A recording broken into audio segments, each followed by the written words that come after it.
We have police here who, it's their job to figure out what exactly has happened here, and I'm sure they'll be here all day trying to figure that out. This was an open air concert.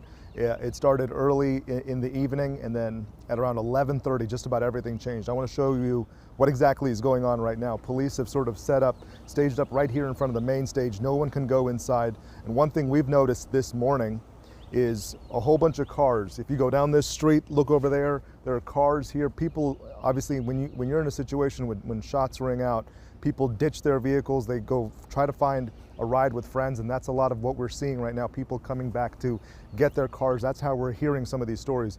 We want to show you some images from last night. There were, according to witnesses, about 2,000 people here. Now we understand Big Boogie was the main headliner for this. He never ended up making it to the stage.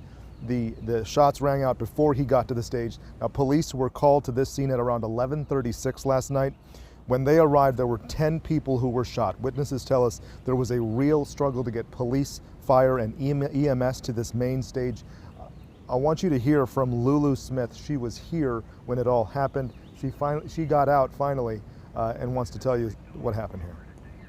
It was so jam-packed right here, you couldn't get in or out. That's how it was, and people was just running from all sorts of ways. So it was just like, you wouldn't know where the gunshots came from because it was just, people were running. And I'm hearing they couldn't get victims out, like it was that, this road was all packed. Literally, you couldn't even get the fire department. When, by the time they did get in, that's when the shooting was happening.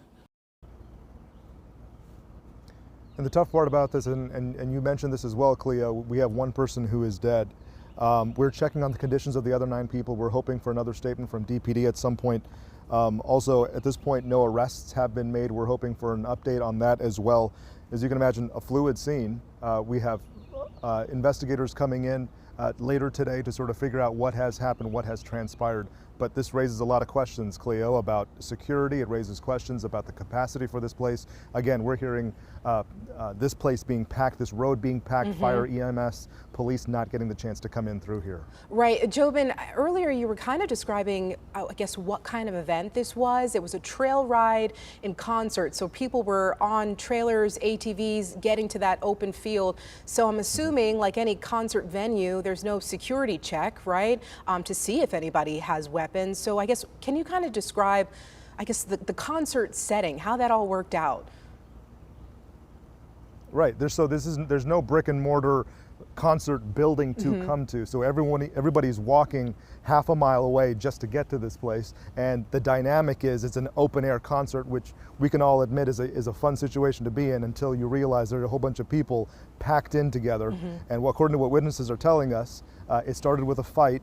Everyone sort of comes out, gets to their sides, and a lot of people just started running, according to what witnesses are saying, got in their vehicles, got in somehow, some way, got on ATVs. We also understand victims were also transported onto ATVs, but it was jam-packed here.